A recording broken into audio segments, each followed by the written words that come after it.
All right, yeah, so happy Halloween. There's no class Tuesday, remember, so don't come here.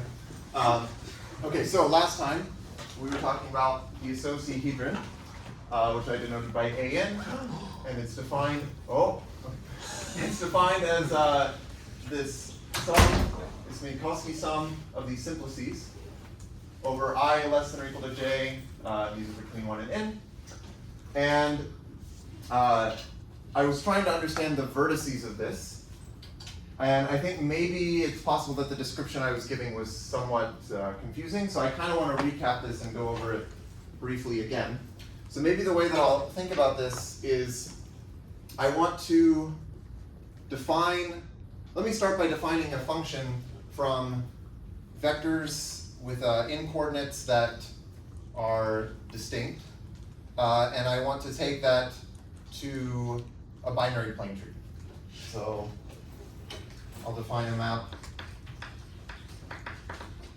let's say phi, from let's say the set of C1 through Cn in R to the n. I actually want to think of this as like R to the n star, but whatever. Such that these are all distinct.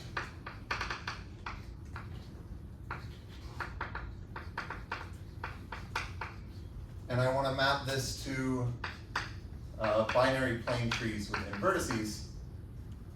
So the way I'll do this is I start with let me just do an example. So I'll take some collection of numbers, let's say like 9, let's not do 9, let's do 3, 7, 1, 9, 5, 2. Okay, so I have just some numbers. I guess here n is 6. And all I'm going to do is choose the root to be, first let me make a binary plane tree where these are the vertices. So I'm going to pick the biggest number to be the root. So here 9 will be my root. And then for the left subtree of the root, I'm going to pick just this, I recursively define the tree on these numbers here. So the left child will be the biggest number here, which is the 7. And then the biggest, or the right child will be the biggest number over here, which is 5. And then I do this recursively, so now for this subtree with the 7 as the root, the 3 will be the left child, and the 1 will be the right child. And over here for the 5, there's nothing to its left, so it has no left child, and the 2 is its right child, okay? And then I'm just going to forget about the labels. So I'm just going to say this should map to this.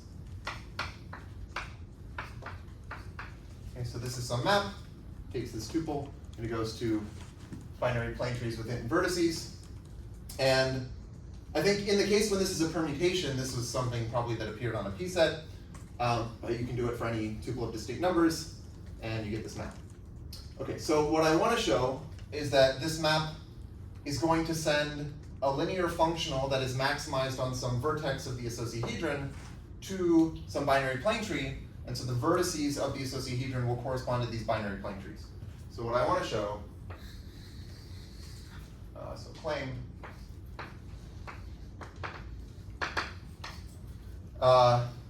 maybe I'll say, okay, how do I want to say this? So vertices of the Associahedron correspond to binary plane trees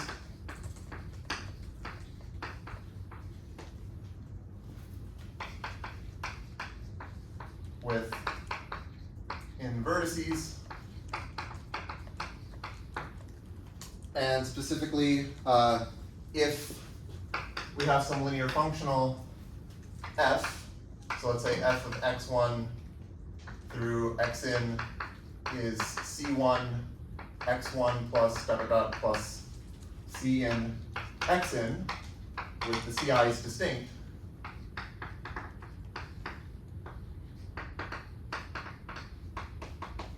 then if I take the vertex of the Associahedron, so I'm going to take the face of the Associahedron where the functional f is maximized, this ends up being a vertex. And this vertex corresponds, so then this corresponds to this tree, which was this phi of C1 through Cn. Okay?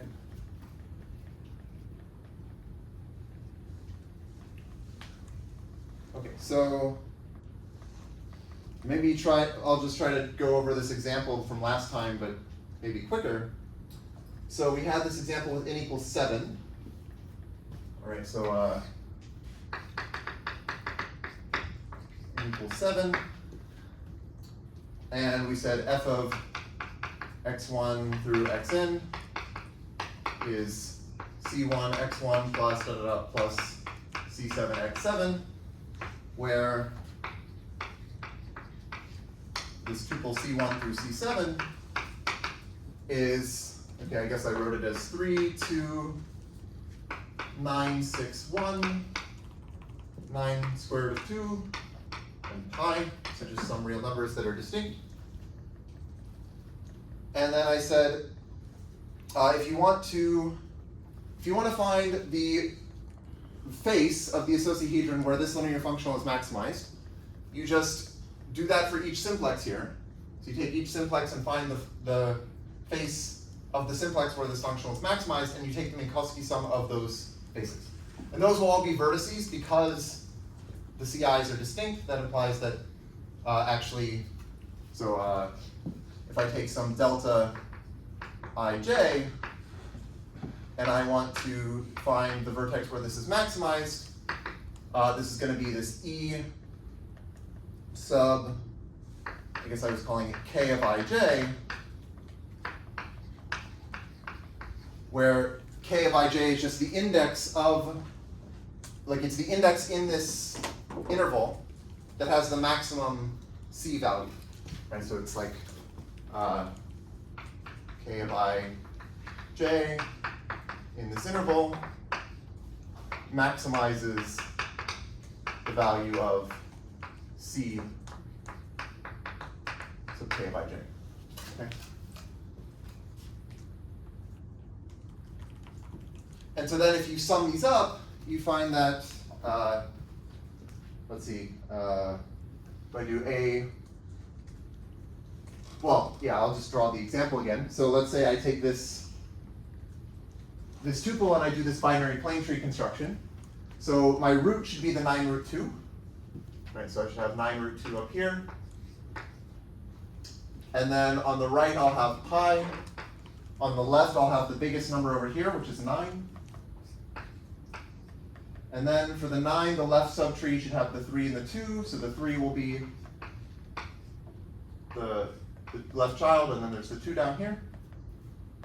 And then the 6 will be here.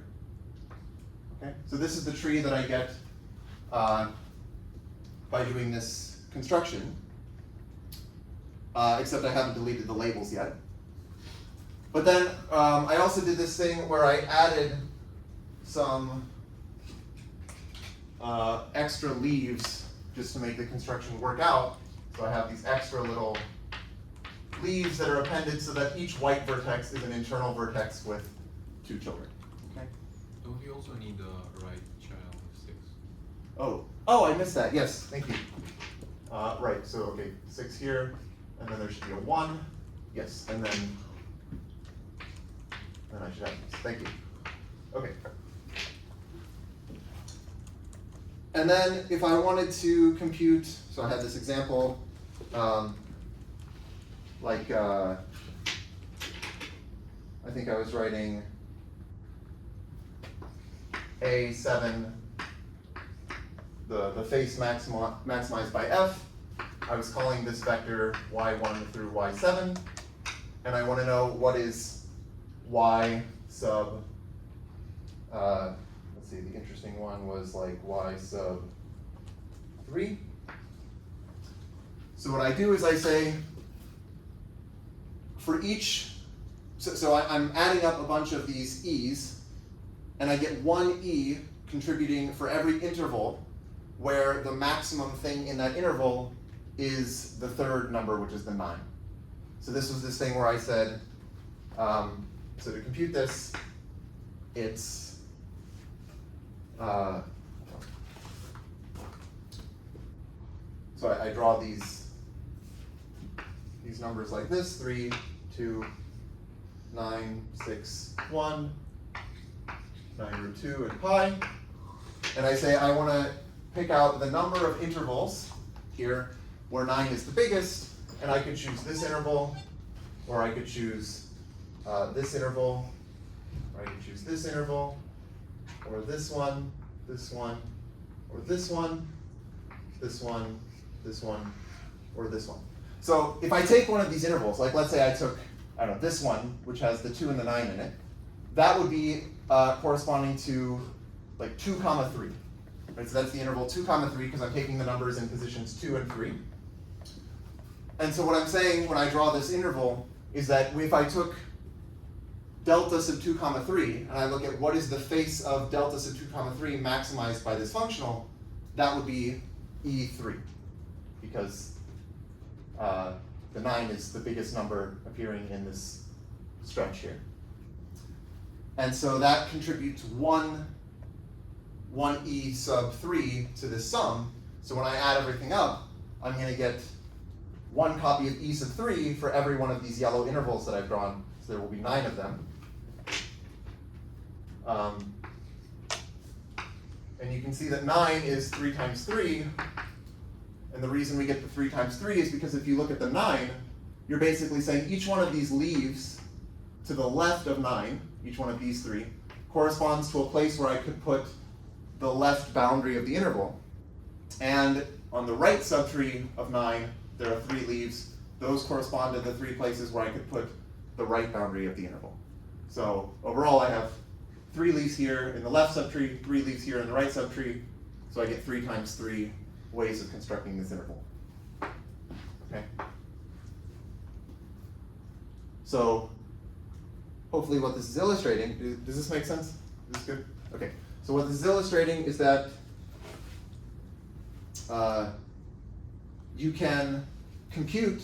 So okay. So what I'm saying is the vertex of the associahedron where this linear functional is maximized is this tuple that I can read off from this tree by just saying for each coordinate I take like the product of the number of leaves in the left subtree times the number of leaves in the right subtree. Okay, so this is L1, R1, L2, R2, L7, R7, where like L2, R2, or in general Li, Ri is the number of leaves in the left subtree of like the ith number, and Ri is the number of leaves in the right subtree of the ith number. Okay. All right. So here this is like L3, R3. Okay. And this is the correspondence between the vertices of the associahedron and the trees, because like you can imagine, well, what if I took a different linear functional that gave me the same tree? Well, of course, I'd get the same maximizing vertex because this maximizing vertex is just obtained from the tree structure. Like if I change the labels of these numbers, as long as they're still sort of increasing as I go up the tree, then that would just represent some other linear functional that would also be maximized on this same vertex of the associahedron.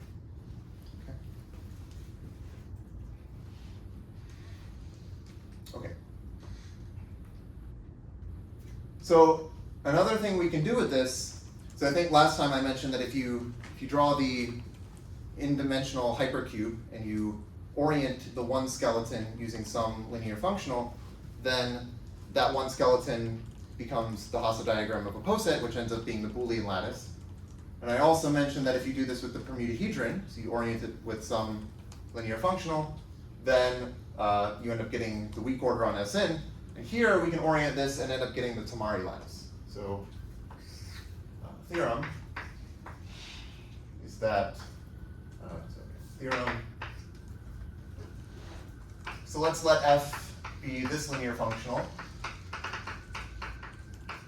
where it's just n xn plus n minus 1, or sorry, n x1 plus n minus 1 x2 plus dot dot dot plus 1 times xn.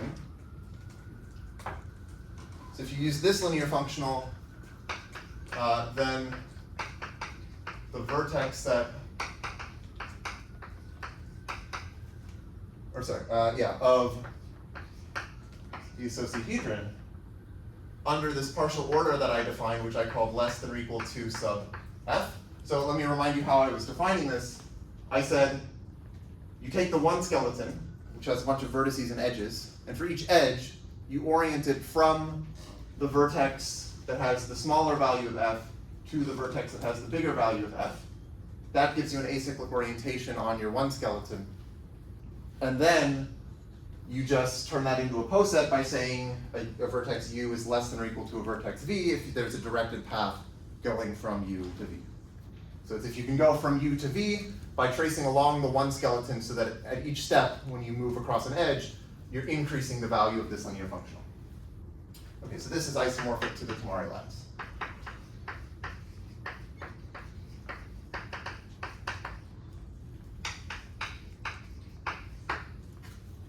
Okay, let me try to draw an example, although I might need more space.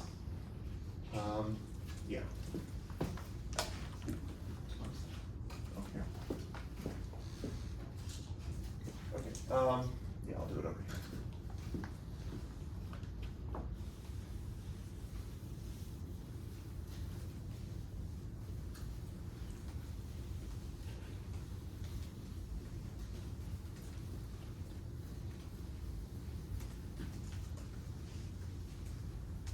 So let me try to draw this for n equals 3.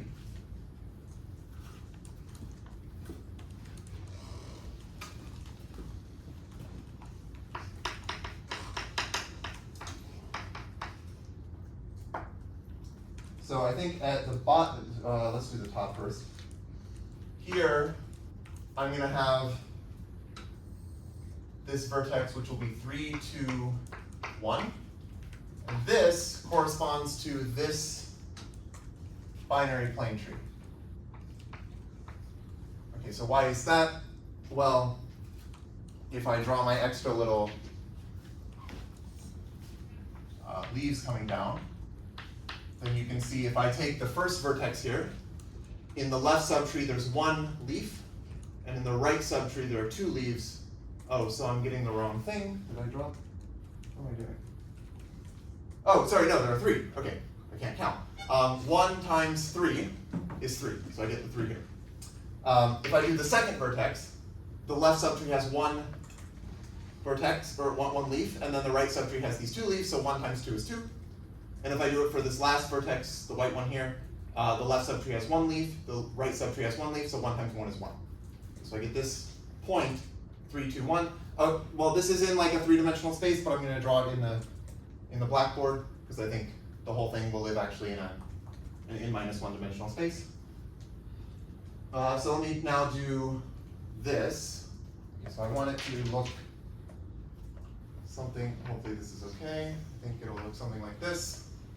This is going to be 3, 1, 2. And this corresponds to this tree that looks like this. Because if I draw my little leaves, we can check that, okay, so the first vertex that you would read, like if you have to read it in order. So in the in-order traversal of this tree, the first white vertex is this one. So there it's going to be 1 leaf times 3 leaves, so I get 3. The second vertex in the in-order is this one here, so I get 1 times 1, which is 1. And for this one, that's the last in the in-order, and I get 2 times 1, which is 2. Okay. Okay, so now I also want to draw this. Hopefully this is looking somewhat right. Okay, so this is going to be 2, 1, 3. And the tree looks like this.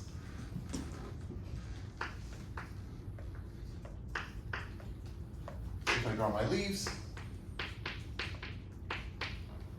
this is the first vertex in the in order. I do 1 times 2, so I get 2. This is the second vertex in the in order, so I do 1 times 1, I get 1. This is the third vertex in the in order, so I get 3 times 1, which is 3. Now I also want to do this. Hopefully that's roughly right. So far this should be sort of like a hexagon, like half of a hexagon, a regular hexagon. But then on this side it won't be a hexagon. But this is going to be 1, 2, 3. This corresponds to this tree. Let me draw it here. So if I draw my leaves, for this vertex I get 1 times 1, which is 1. For this vertex I get 2 times 1, which is 2. For this vertex I get 3 times 1, which is 3. And then finally the last one is going to be this tree, which is a little different. So here if I draw my leaves, the first vertex in the in order is this one. So for that one I get 1 leaf in the left subtree, 1 leaf in the right subtree, so I get 1 times 1. So my coordinate should be 1.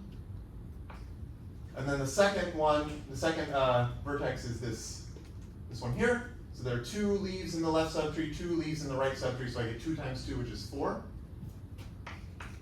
And then for this one, I get 1 times 1, which is 1. So here I get the vector, the point 1, 4, 1. And I think this should look essentially like if I tried to finish this hexagon, but I kind of extended this far.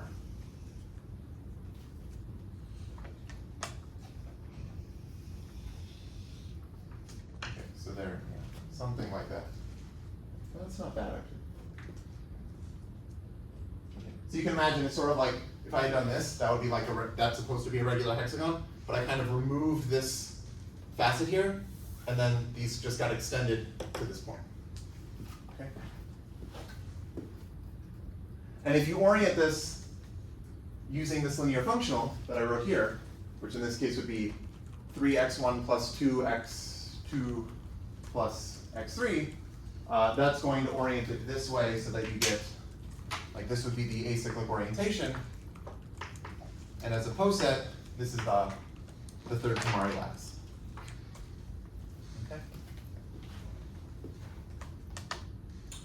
Maybe one thing I'll point out here, I'll talk more about what's called the normal fan of a polytope soon, but I'll just, while I have this picture drawn, I might as well draw something, which is that I could say, so imagine I take this vertex here, and I want to know, like, what are all of the linear functionals that correspond to this tree? So what are all of the linear functionals that get maximized on this vertex?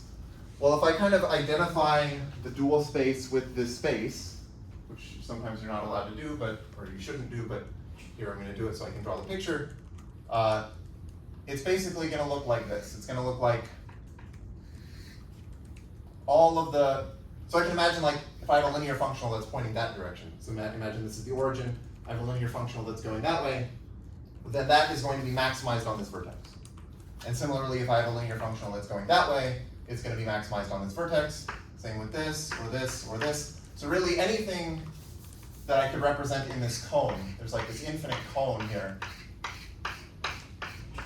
And this is the cone consisting of all of the linear functionals that are maximized on this vertex. And I could do the same thing with these other vertices. So here I would get this. Oh, that's not straight.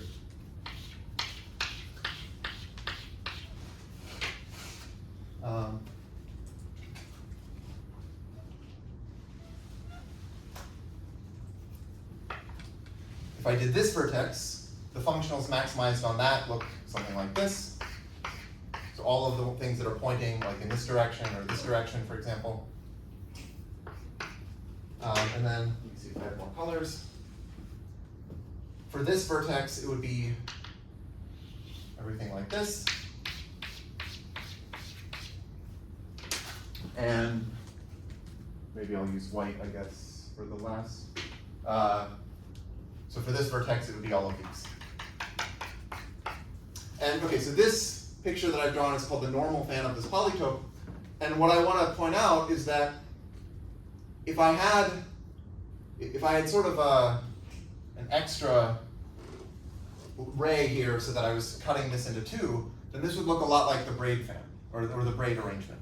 Right? So the braid arrangement would basically look like these three lines, which sort of cut my space into these 6 regions. And essentially you can think I've sort of taken the braid arrangement, which is kind of now living in the dual space, and I've just deleted half of this, or I've deleted half of that horizontal hyperplane, and in doing so I've glued these 2 regions together to get this one, which ends up being now the normal fan of the associahedron. So this is sort of a more general thing that will end up happening, where you can take the associahedron and you can remove some of the facets, you can remove some of, like, essentially you're removing shards from the braid arrangement, and you end up getting the normal fan. But I'll say more about normal fans later. I should actually define fans and stuff. But this, while I had the picture, I just wanted to draw this. Okay. Okay. Let me mention a couple more things about Associahedra and generalizations of them that people have studied, and then I'll start talking about these normal fans, and I'll talk about a class of polytopes called generalized permutahedra, of which the Associahedra is an example. Okay. Any questions up to here? Okay.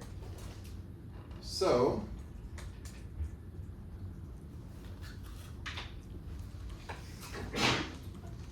let G be a graph. Let's say the vertex set is bracket n, and the edge set is just some edge set E. So let this be a graph.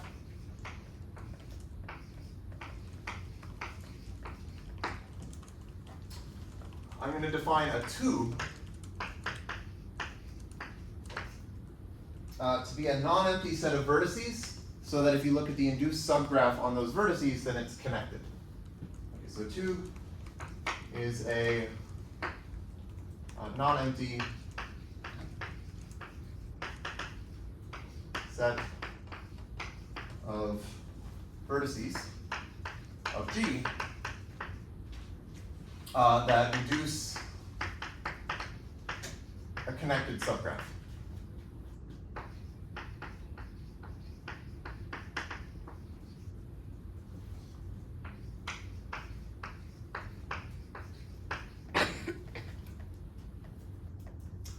So let me say 2 tubes are nested if one is contained in the other.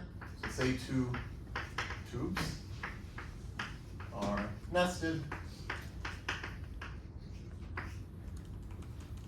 if one is contained in the other.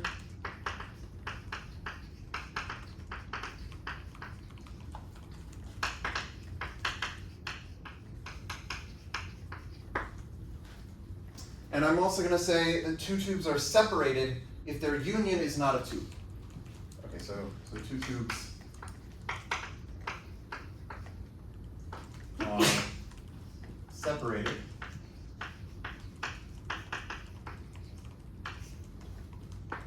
if their union is not a tube. So separated should just mean that, like, well, they're sort of separated in the graph, so that if you take their union, then they induce a disconnected subgraph.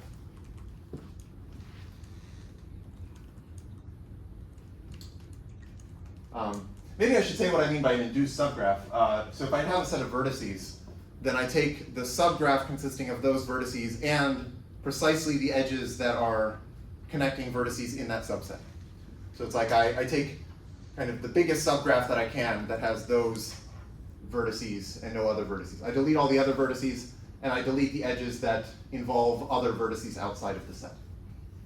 Okay, so that's an induced subgraph, and okay, so then I have these tubes. So then there's this thing called a tubing. Okay, so a tubing is a collection of proper tubes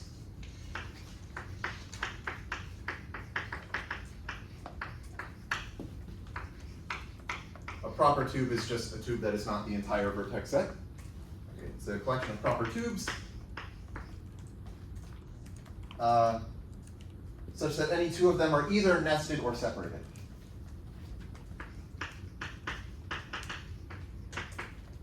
That any two are either nested or separated.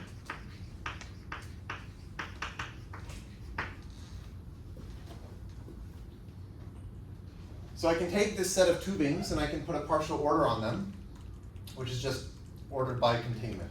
So like a tubing is a set of tubes, I just order this set of tubes by containment.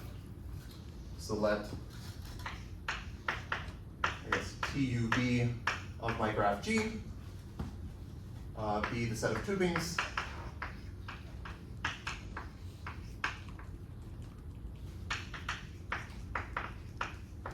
ordered by containment.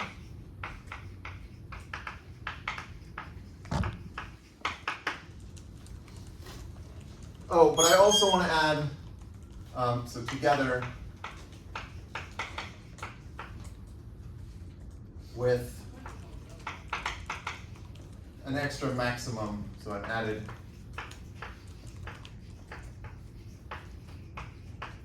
maximum element 1/2. Okay, let me do an example.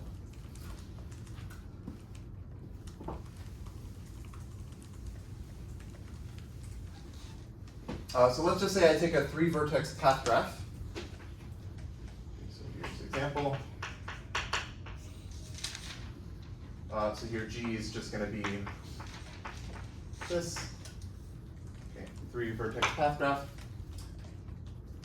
So my poset will have, well, at the top there will be this added maximum element 1/2. So I have 1/2 here. And then at the bottom, I'm going to have the tubing that has no tubes. So it's just the empty set of tubes. Maybe I'll draw it a little bit further down. And then, okay, let me draw all of these and then I'll fill it in.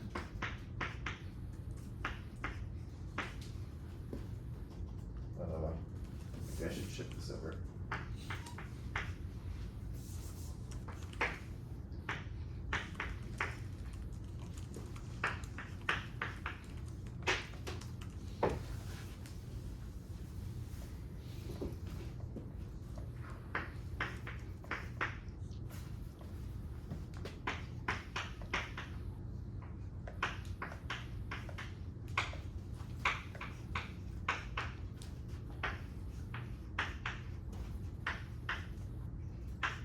Okay, so the bottom is the empty tubing that has no tubes.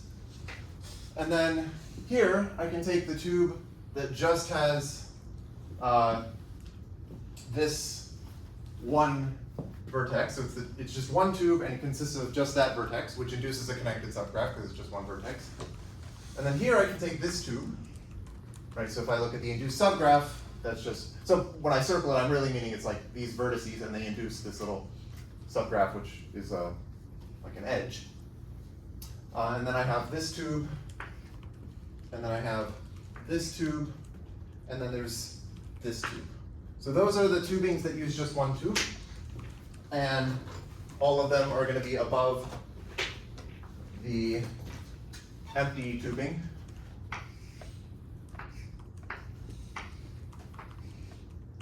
Okay. And now I have tubings that have two tubes. So there's this one. Wait, what about the tubing that's like all of them? Is that not one? So yeah, so I insisted that I have proper tubes Oh, I see. to avoid that. Yeah. Yeah.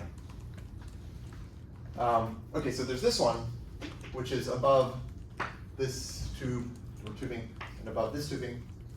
And then I should have this one, which is above these.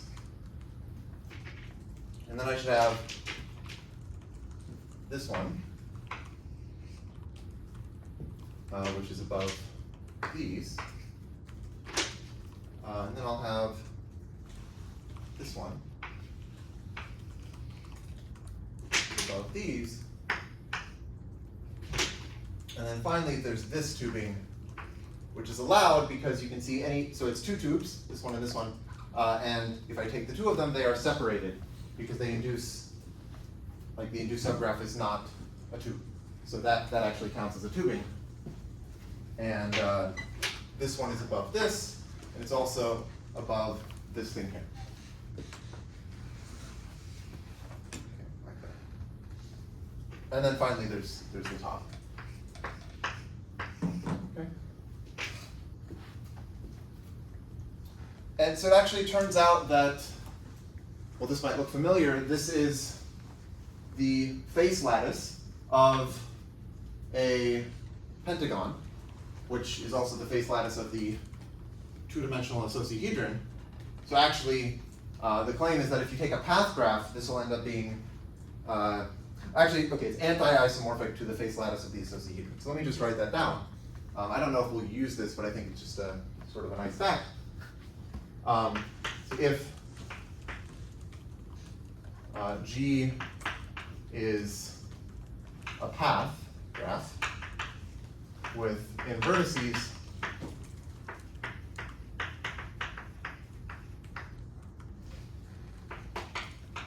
then this poset of tubings so it ends up being anti-isomorphic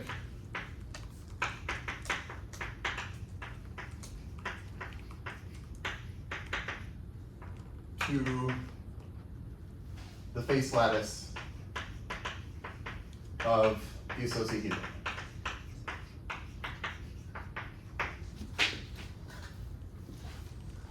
So for example, you can, I guess I won't prove this, but I'll say some things about it. The maximal tubings here should correspond to, so by maximal I mean like in the, like covered by the, the actual maximal element of this poset, that these are like the maximal tubings. So the maximal tubings should correspond to vertices of the associahedron, so they should correspond to binary plane trees. So there turns out you can work out a bijection between these maximal tubings and binary plane trees.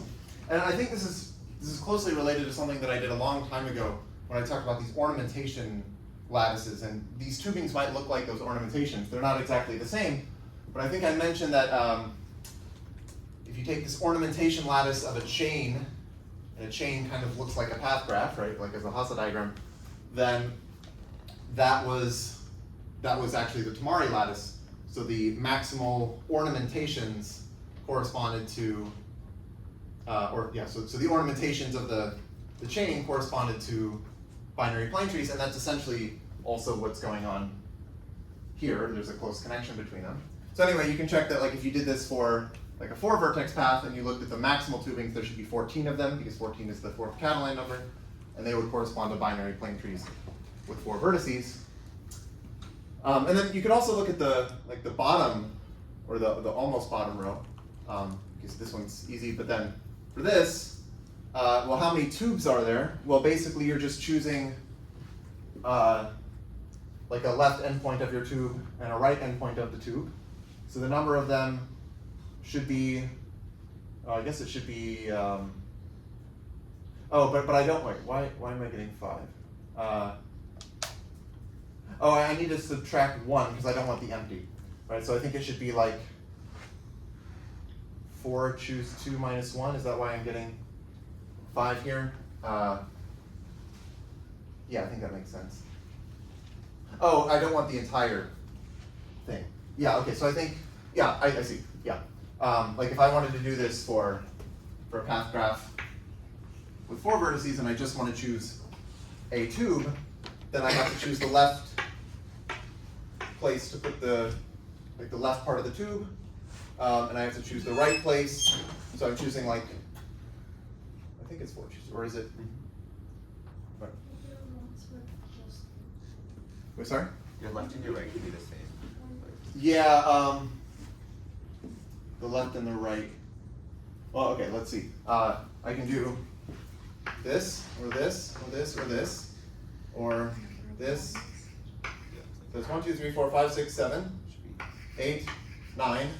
And then if I had the entire thing, that would be 10, which is 5 choose 2. But I don't want to include the entire thing. So if I count proper tubings, it should be n plus 1 choose 2 minus 1. Right? Okay. And those correspond to the facets of the associahedron. So I guess in this example, like for n equals 3, it's like this anti-isomorphism isn't obvious because this is self-dual. But if you go to the n equals 4 case, then you'll see like the top row here would have more things than like at the bottom. So so it's no longer self-dual. Anyway, yeah, so the number of facets of the associahedron ends up being this n plus 1 choose 2 minus 1.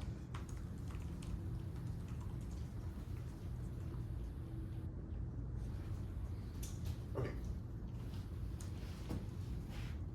But actually, okay, so this idea was used to define a generalization of associahedra. I think this was originally defined by Devatos and Carr, but it's also was redefined by Alex Postnikov in the context of these generalized permutahedra that he defined. So I'll define this. So let's okay, I'm going to call it a SO of G. So this is the graph associahedron of G. This is going to be the Minkowski sum over all of the tubes. So I is a tube of G of this simplex delta sub I. And this is called the graph associahedron of G.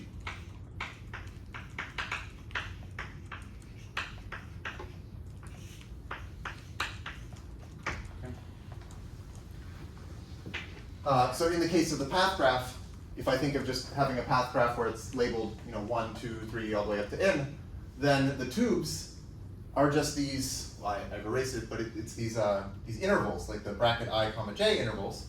And so then this is just going to be exactly the way that I defined the associahedron before. But now this is some generalization where you take just some graph and you do this Minkowski sum of simplices. You end up getting some generalization of the associahedron. Okay.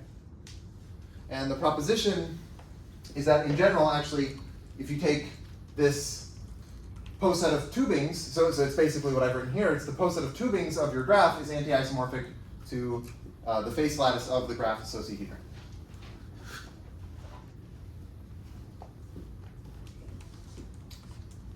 Yeah,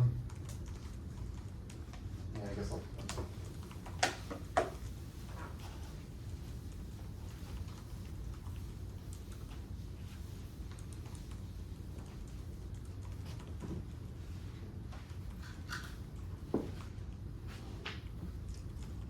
So the proposition is that this poset of tubings of my graph G, whatever it is anti-isomorphic.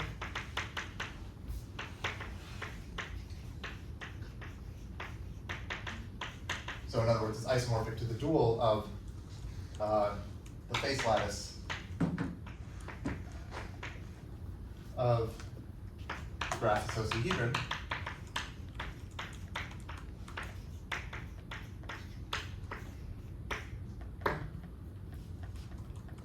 And so in particular, the vertices,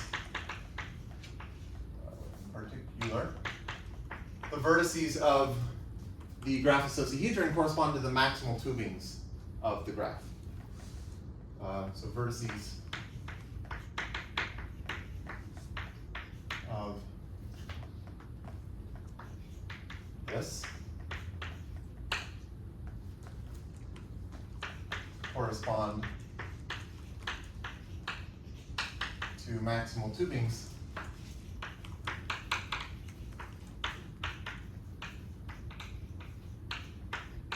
of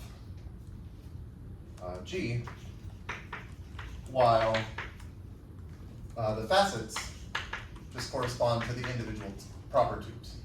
So facets of the graph associahedron correspond to proper tubes.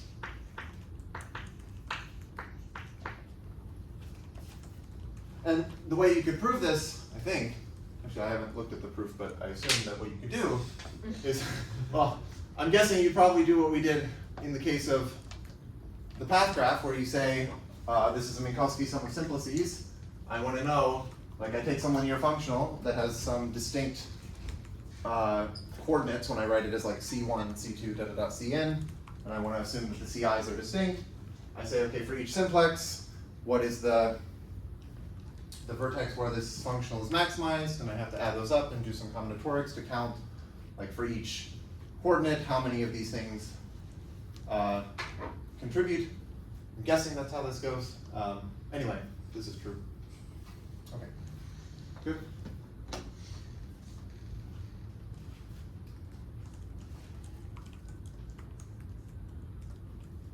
Okay, let me give a couple examples of these. Yeah, I can do this here. So one example is if you took the complete graph, so let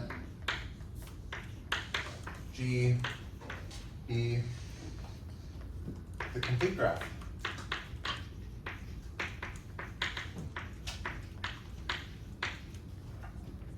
With vertex set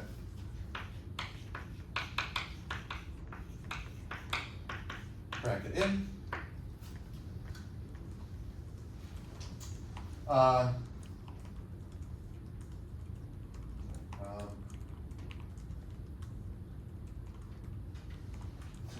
Okay, yeah. So let's actually maybe do this computation of like looking at the vertices. So let's say I do this, and I want to know. Let me try to compute some vertex. Well, so let's pick a linear functional. Let's choose some f of x1 through xn equals c1 x1 plus dot dot plus cn xn, where the ci's are distinct.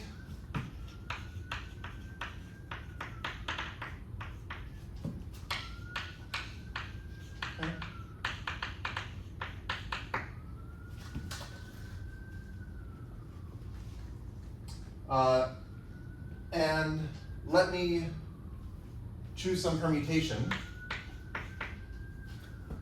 Well, okay, yeah, let W be a permutation in Sn.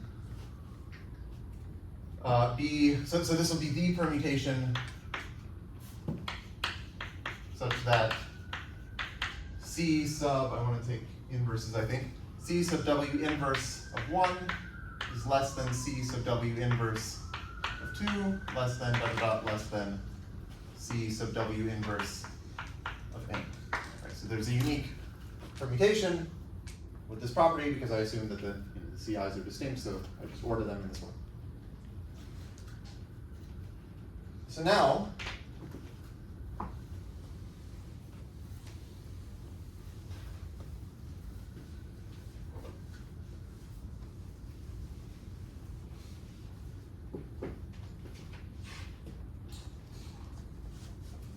okay, so well, what is my graph associahedron?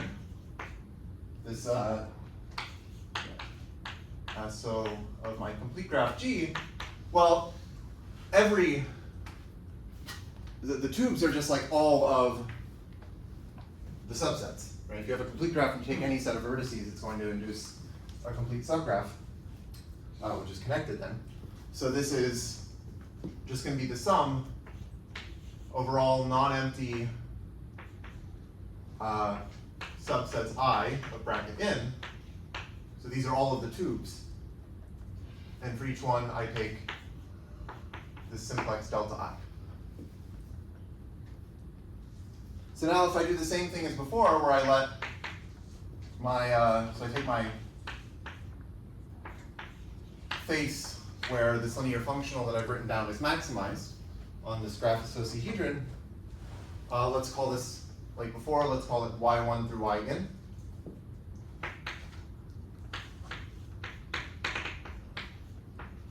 Okay. Then, well, how do we compute one of these yks? So we take yk. Basically, I want to do the same thing where I say this should be the Minkowski sum of the faces of these simplices where f is maximized. And if I take one of these simplices, delta I, and I want to know what is the face where it's maximized, well, that's again just going to be the E sub k, where k is chosen so that it maximizes the coordinate C sub k. And then I want to add these up. So what I end up getting is, this is the number of contributions that I get. So it's the number of these sets I contained in bracket n, such that the maximum over I and I of C sub I is just my C sub k. Right, like these are precisely the i's that index the simplices that will give contributions to this y sub k. And okay, well, what is this? This is just going to end up being 2 to the w of k minus 1. Right, so w is this permutation here. And I guess what I'm saying is, like, you look at C sub 3, and you want to know what are the subsets that I can choose so that C sub 3 is the maximum thing. Well, basically, you choose any set of the C's that includes C sub 3 and smaller things. And so that's essentially equivalent to just choosing a subset of those smaller things, and the number of those smaller things is like, what's this? So you end up getting 2 to the this. Does that make sense? Okay, so we're just counting these.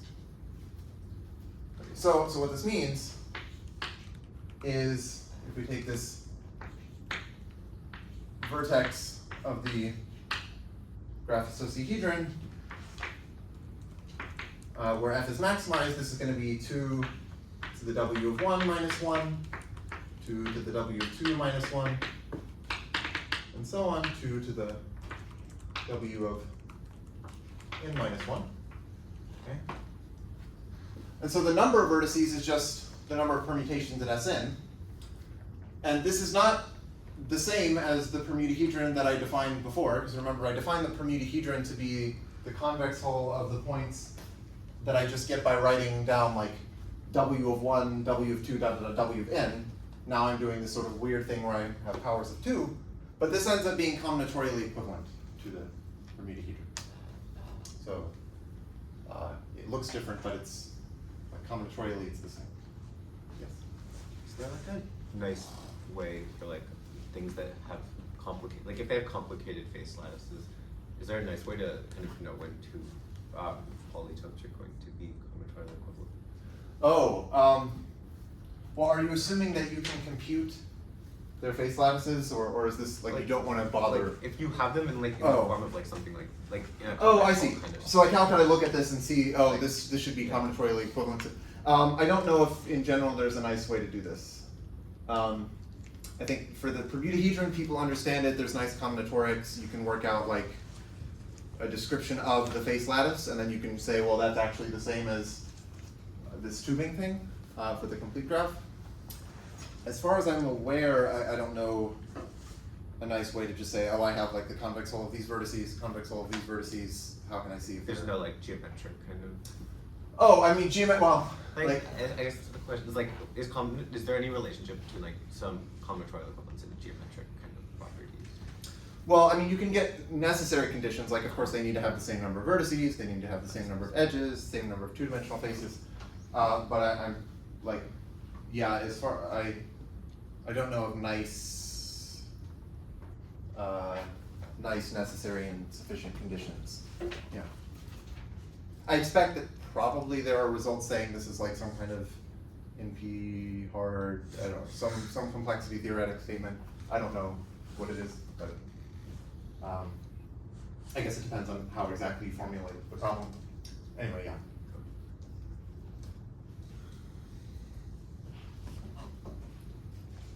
Okay.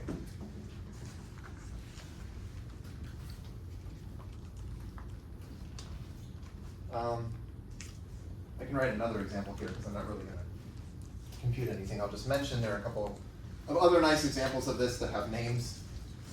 So one example is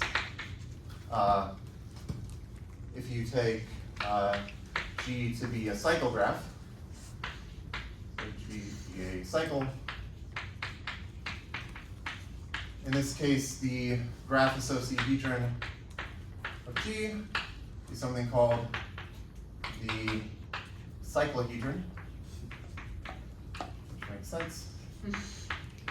And this is also sometimes called the type B associahedron.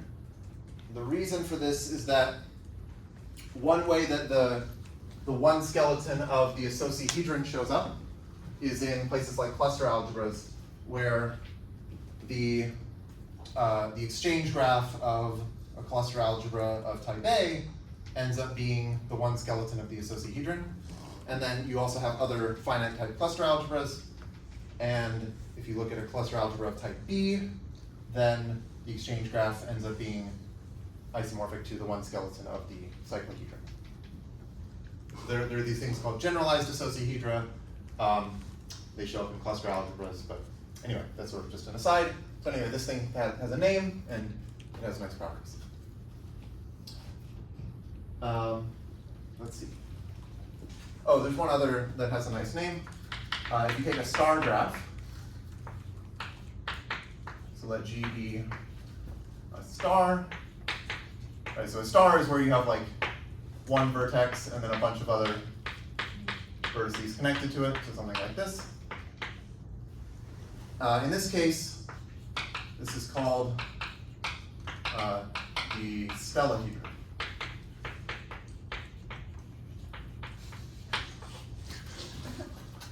Could have been your Halloween costume. Right? Yeah. Yeah. If I had covered this last class, that would have been good.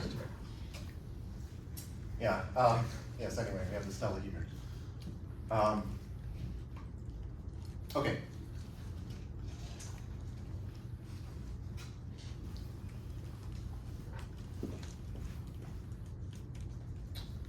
So let me just mention one last thing about these graph associahedra. There's this paper that looks at them and looks at like orienting the one skeleton, trying to get lattices, although you don't always get lattices.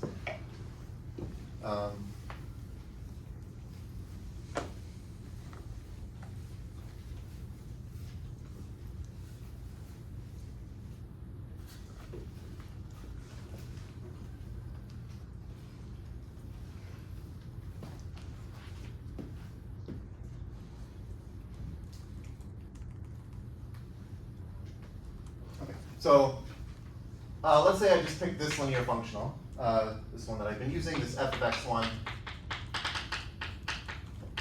through xn is this in x1 plus n minus 1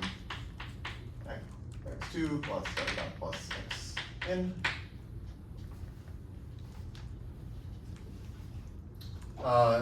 So our question is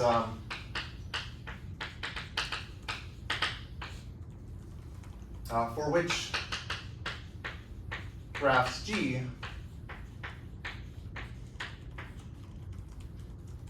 is the vertex set of the graph associahedron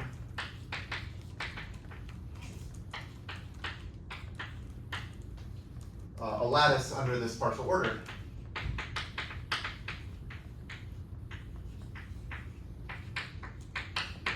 Right, where I choose the acyclic orientation of the one skeleton.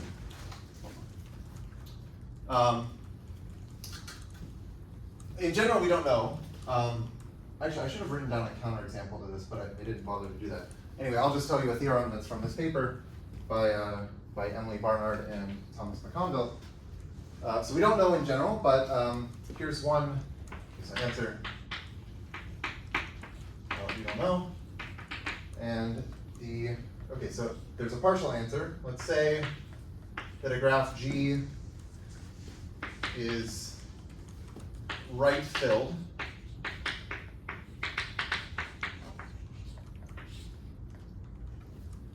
Respectively, left-filled.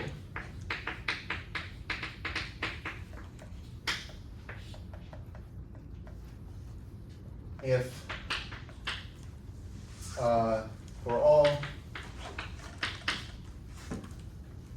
1 less than or equal to I, less than j, less than k, less than or equal to n. So G is a graph with a vertex set, the numbers from 1 to n. So I want to say right-filled means that whenever you have I, k being an edge, so I is like, I and k are on either side of j, this implies that jk is also an edge. So this being an E implies that jk is also an E. And then the left-filled is just similar. Left-filled just means that whenever ik is an E, that implies that ij is an E.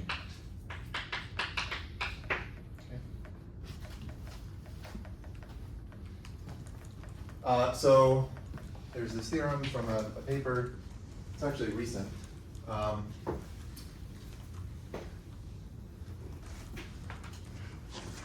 use the yellow because I think it's just easier to write on this board. This is Emily Barnard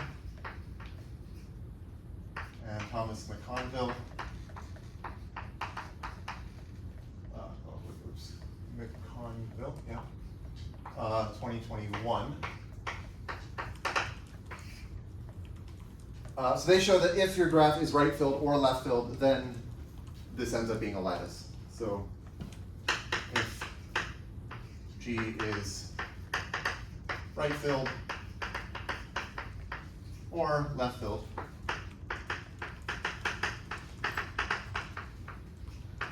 then the vertex set of the graph Associahedron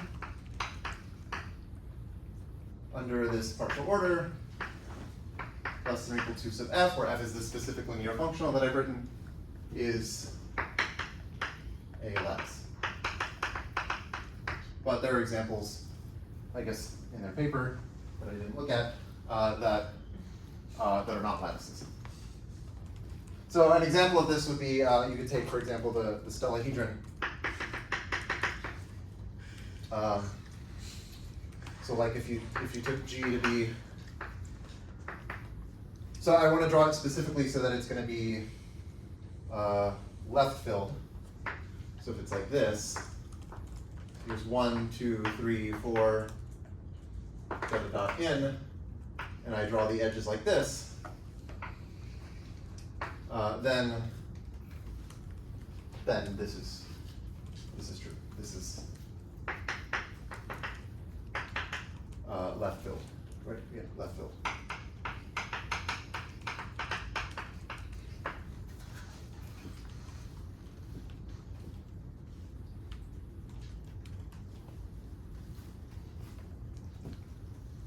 Okay.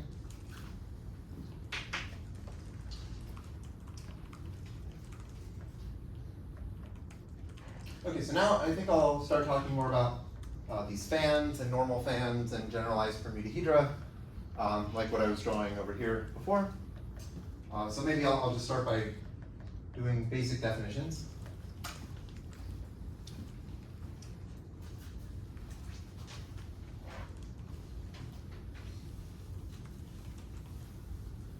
I guess we don't have much time. How much? Okay, we can start.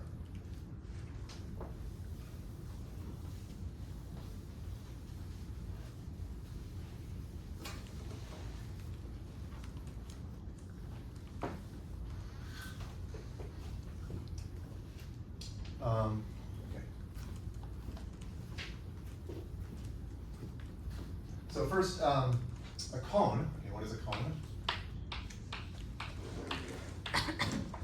In, let's just say, any real vector space.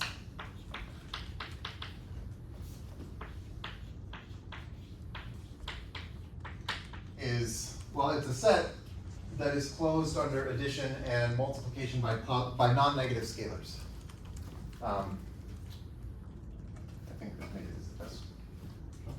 Yeah, okay. So it's a set that is closed under addition. Wait, did I say? Yeah, under addition. So if you add two vectors in this set, then you get another vector in the set, and it's closed under multiplication by non-negative scalars.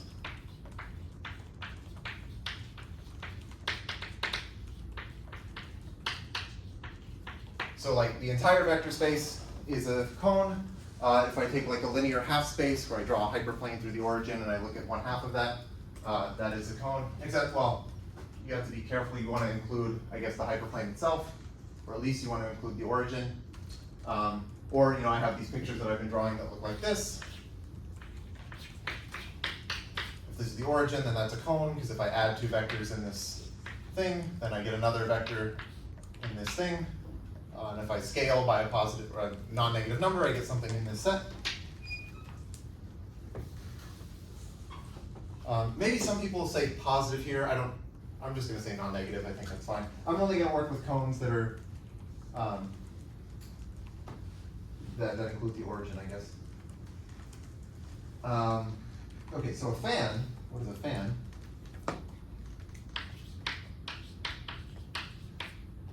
Is a collection of cones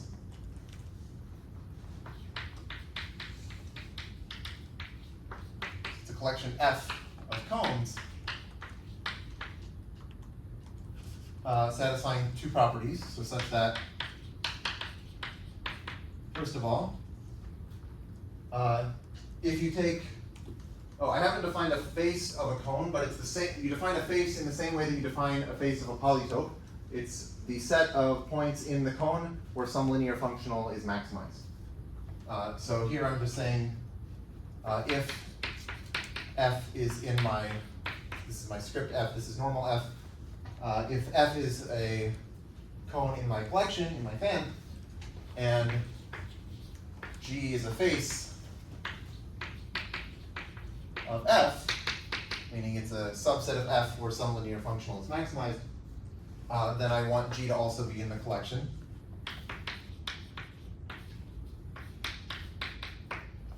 And then the second condition is if you take two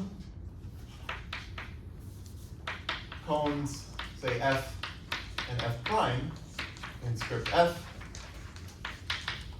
then if you look at their intersection, that should be a face of both of them. So this is a face of F and a face of F prime.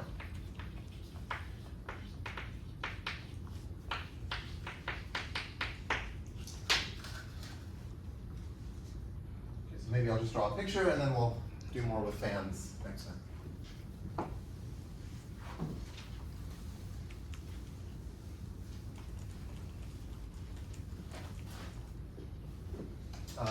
So let's say I had actually a picture of this before, something like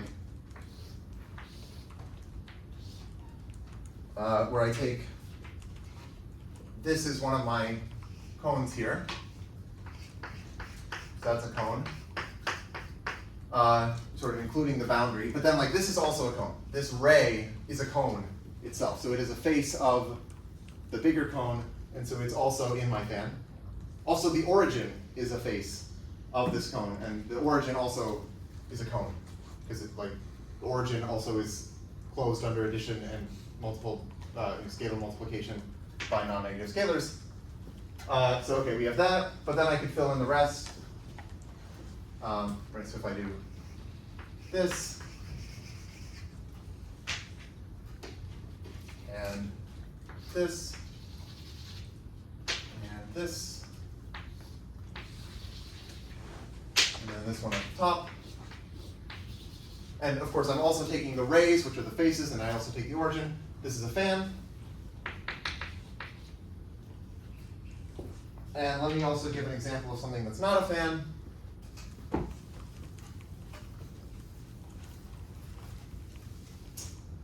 So like if I took, for example, well, maybe I'll do the same sort of picture where I have this, and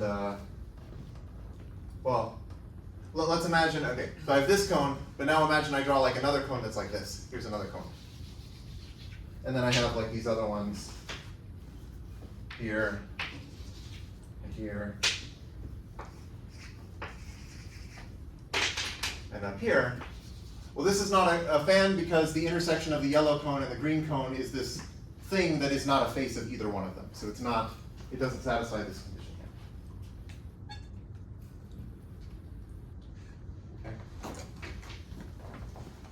Okay. Okay, so yes?